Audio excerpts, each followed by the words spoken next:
Natal dan postnatal, tiga fase ini sangat mempengaruhi perkembangan anak. Jadi di tiga fase ini bisa jadi terjadi permasalahan.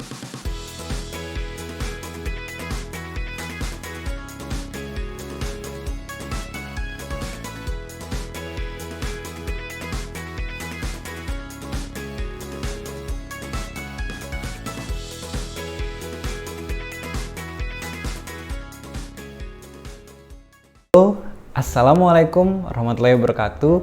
Perkenalkan, nama saya Tarmiji Taher. Saya adalah seorang okupasi terapi di Kota Palangkaraya, Provinsi Kalimantan Tengah.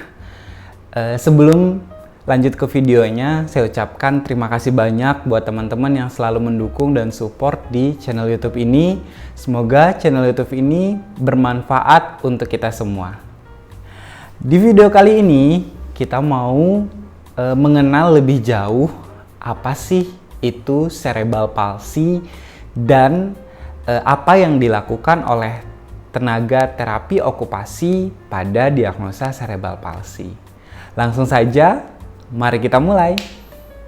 Sebelum kita lanjut ke apa sih yang dilakukan oleh tenaga okupasi terapi pada kasus cerebral palsy, kita mengenal dulu arti dari cerebral palsy. Nah, cerebral palsy terdiri dari dua kata, yaitu cerebral yang berarti otak, yang kedua yaitu palsy yang berarti kelemahan atau lemah. Nah, lemah yang diartikan di sini berarti kelemahan otot yang mempengaruhi anggota-anggota gerak. Jadi kelemahan gerakan otot, kelemahan bagian-bagian anggota gerak kita.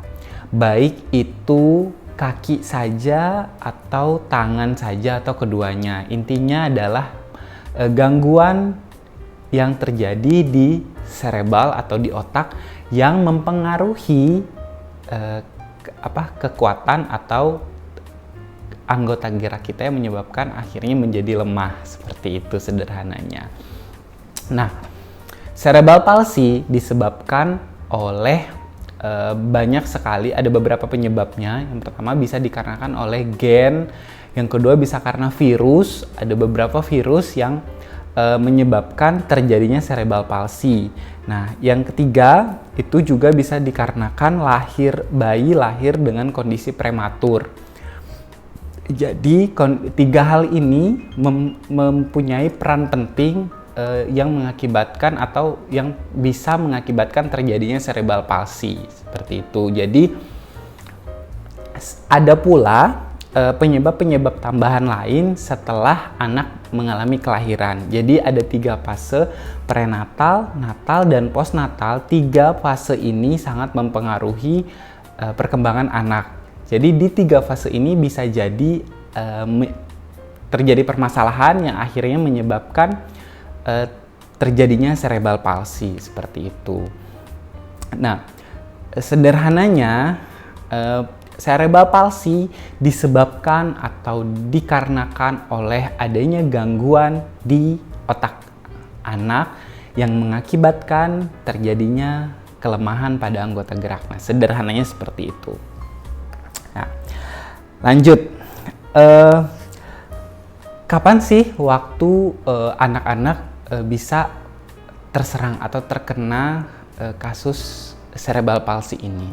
Banyak penelitian mengatakan bisa jadi di tiga fase tadi, dan bisa jadi dari usia 0 hingga 2 tahun. Jadi 0 hingga 2 tahun itu menjadi peran penting anak-anak yang bisa mengakibatkan terjadinya gangguan pada sistem syaraf otak ini. Seperti itu. Apa yang dilakukan oleh okupasi terapi pada gangguan cerebral palsy atau pada diagnosa cerebral palsy? Ada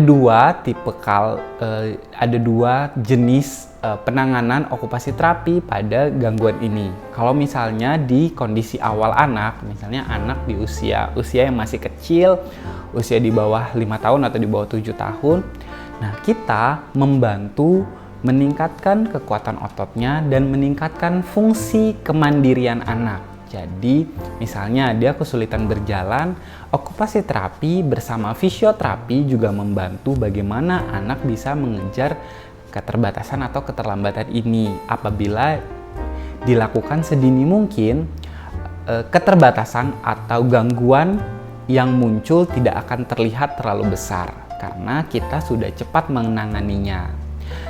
Prinsipnya sederhana, seperti kita belajar untuk melakukan satu aktivitas.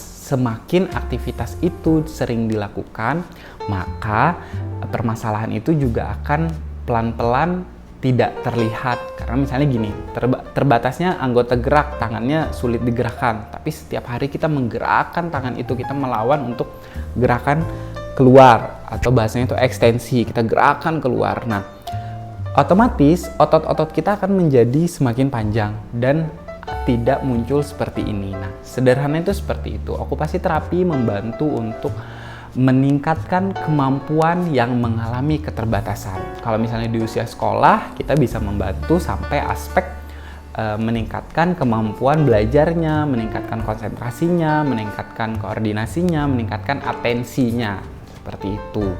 Nah, di fase lanjutan, misalnya nih sudah anak usia lanjut tapi masih ada keterbatasan, mungkin dia masih di kursi roda atau dia kesulitan melakukan aktivitas lainnya. Nah, okupasi terapi membantu anak-anak dengan cerebral palsy ini apa sih yang menjadi permasalahan. Jadi okupasi terapi mencoba mencari, menganalisa aktivitas dalam keseharian anak ini yang menjadi permasalahannya apa. Misalnya memakai baju, makan, mandi.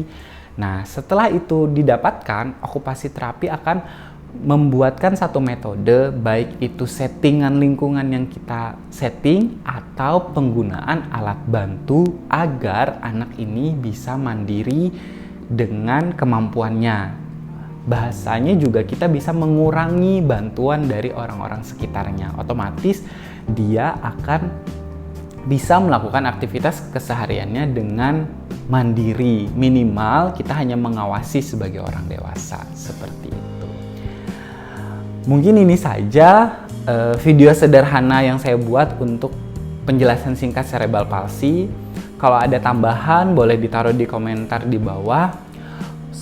Sebelumnya saya selalu mengucapkan mohon maaf kalau ada salah-salah kata dan perbuatan. Bukan maksud saya menggurui, tapi hanya ingin berbagi ilmu yang sederhana ini. Saya tutup. Assalamualaikum warahmatullahi wabarakatuh.